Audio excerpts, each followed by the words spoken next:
এখনো পর্যন্ত ভারত বাংলাদেশের মধ্যে সম্পর্ক ঠিক না হয় ক্ষতির মুখে সুন্দরবনের শুটকি ব্যবসায়ীরা।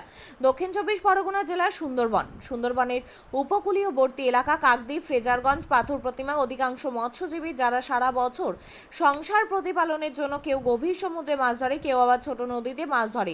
অনেকেই আছে শুটকি মাছের ব্যবসা করে সংসার প্রতিপালন করে। এদের মধ্যে অধিকাংশ শুটকি মাছ ব্যবসায়ীকে দেখতে পাওয়া যায় ফ্রেজারগঞ্জ, কাকদ্বীপ, পাথর প্রতিমা এলাকায়, যারা প্রতিনিয়ত ছোট ছোট নৌকার মৎস্যজীবীর কাছ থেকে সামুদ্রিক মাছ কিনে উপকূলীয় প্রতি নদী চরে শুকনো করে পাইকারি ব্যবসায়ীদের মাধ্যমে বিদেশি চালান করে, সেখান থেকে যায় ইনকাম হয়, তাতে দিয়েই সংসার প্রতিপালন। কিন্তু এবারে কয়েক মাস আগে ভারত এবং বাংলাদেশের মধ্যে সম্পর্ক খারাপ হয়, শুটকি মাছের ব্যবসা তলানিতে ঠেকেছে। ইতিমধ্যে নেমেছে বর্ষা, তার মধ্যে ব্যবসা আর হবে না বলেই ধারণা স্থানীয় ব্যবসায়ীদের। এই শুটকি মাছ ব্যবসায়ীদের দাবি সরকার সবারই জন্য করেছে, তাদের জন্য কিছু করুক, না হলে তাদের সংসার প্রতিপালন করতে হিমশিম খেতে হবে, অনাহারে অধারে দিন কাটতে হবে এই সমস্ত পরিবারকে। তবে নামখানা ব্লকের ফ্রেজারগঞ্জ অঞ্চল তৃণমূল কংগ্রেসের সভাপতি প্রসেনজিৎ দাসের দাবি, ইতিমধ্যেই মৎস্যজীবীদের উন্নয়নের সাথে তৈরি হয়েছে অত্যাধুনিক হারবার, তাদের জন্য নানা রকম উন্নয়নমূলক কাজ করা হচ্ছে। আগামী দিনে আরও উন্নয়ন হবে এলাকায়।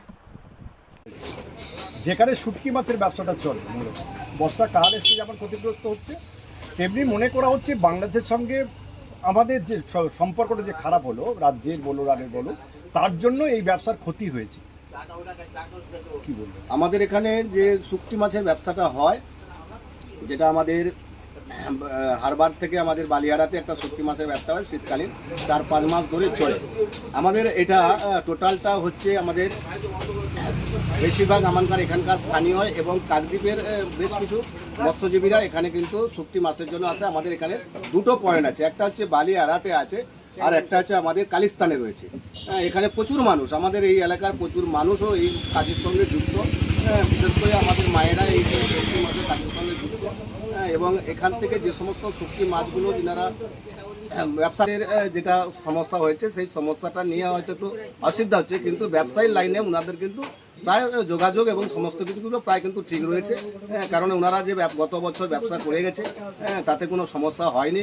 আপাতত মৎস্যজীবীদের দিক থেকে কোনো সমস্যা হয়নি, মৎস্যজীবীদের দিক থেকে ব্যবসার দিক থেকে তাদের লাইনটা কিন্তু অলরেডি ঠিক রয়েছে।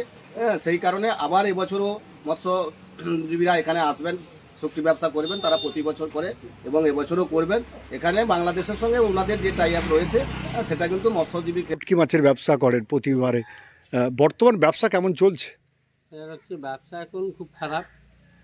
এখন হচ্ছে কি বাংলাদেশে যে গন্ডগোল নিয়ে সে মাছটা যা দামে কেনা হয় বিক্রি তার দামে হয় না, খুব মানে লসেই চলে। আমাদের লসে চললে আমাদের সংসার চালানো, ব্যবসা সুদে টাকা নিয়ে ব্যবসা করা হয়, এইটা নিয়ে এখন খুব আমরা দুশ্চিন্তার মধ্যে থাকি। সংসার চালানো বেটা হয়ে যাচ্ছে। এই তো বর্ষাকাল এসে গেছে, কোনো ক্ষতি? বর্ষাকালে যে এখন মাছ, এবার এই নদীর মাছ বর্ষাকালে শুটকি হয় না, শীতকালটাই হয় 2-3 মাসের ব্যবসা।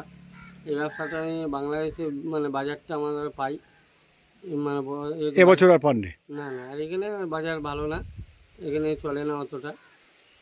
বাংলাদেশে হলে আমাদের একটা থাকে, বেনিফিট থাকে।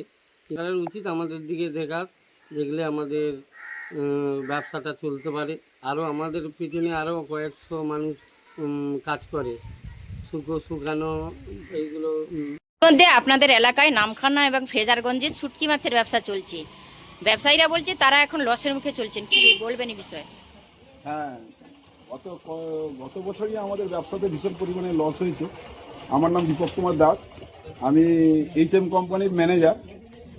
আমরা কাকদ্বীপে বড় বড় যারা ব্যবসায়ী আছে তাদেরকে আমরা টাকা ইনভেস্ট করি এবং ওরা আমাদেরকে গাছ মাছটা দেয়।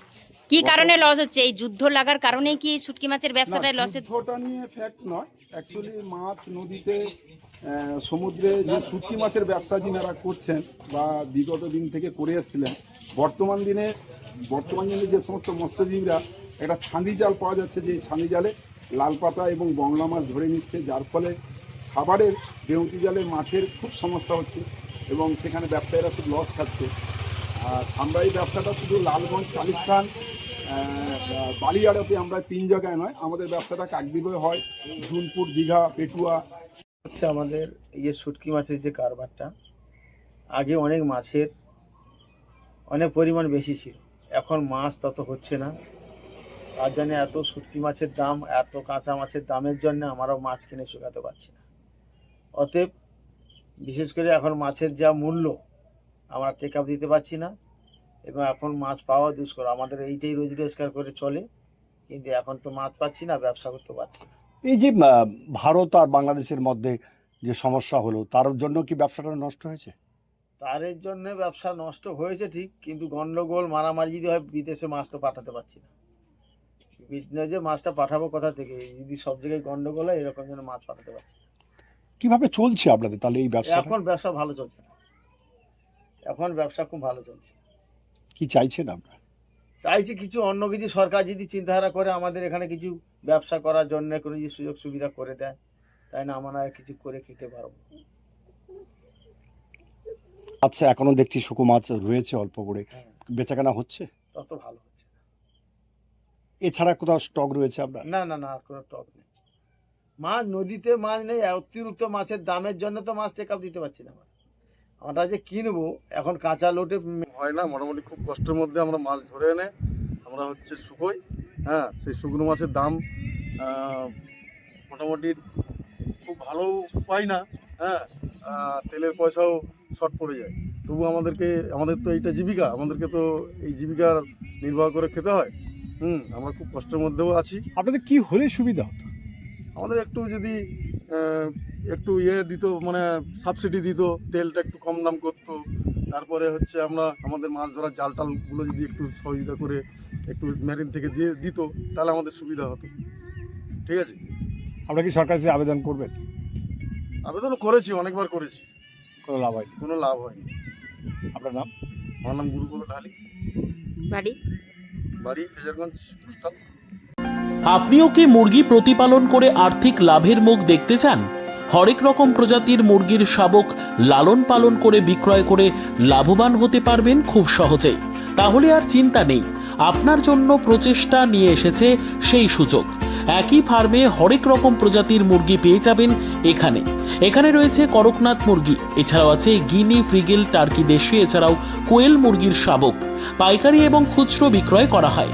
যারা মুরগি পালন করে লাভবান হতে চান, তাদের সকলকে আহ্বান জানাই আমরা। আজই চলে আসুন আমাদের প্রতিষ্ঠানে। আমাদের ঠিকানা মহারাজাহাট, রায়গঞ্জ, উত্তর দিনাজপুর। মোবাইল নম্বর 8250428960, 8145717292, 9907063902। শিক্ষাই জাতির মেরুদণ্ড। ছোট ছোট শিশুদের প্রাথমিক শিক্ষা পরিপূর্ণ না হলে আগামীতে সেই শিশুরা সঠিক পথে চলতে গিয়ে হোঁচট খায়। শিশুদের এই শিক্ষার প্রয়োজনীয়তাকে সামনে রেখেই গত 1 বছর ধরে পরিষেবা দিয়ে চলেছে জিনিয়াস এডুকেয়ার একাডেমি। শিশুদের অত্যাধুনিক শিক্ষায় শিক্ষিত করে তোলার একমাত্র বিশ্বস্ত প্রতিষ্ঠান এই একাডেমি। এখানে অভিজ্ঞ শিক্ষক শিক্ষিকা দ্বারা যত্ন সহকারে মাতৃভাষা বাংলা মাধ্যমে পড়ুয়াদের শিক্ষা দেওয়া হয়। একেবারে খেলার ছলে বিনোদনমূলকভাবে বাচ্চাদের এখানে পাঠ দেওয়া হয়। পড়াশোনার পাশাপাশি বাচ্চাদের বিনোদনের ব্যবস্থাও রয়েছে এখানে। তাই আপনার বাচ্চাকে ছোট থেকে অভিনব শিক্ষায় শিক্ষিত করে মানুষের মতো মানুষ করে তুলতে হলে এই শিক্ষা প্রতিষ্ঠানের উপরে ভরসা করতেই হবে। আমাদের ঠিকানা জিনিয়াস এডুকেয়ার একাডেমি, স্থান ঘুঘুডাঙ্গা মোড়, পোস্ট ভূপালপুর, রায়গঞ্জ, উত্তর দিনাজপুর। মোবাইল নম্বর 9563630109 অথবা 7029042308।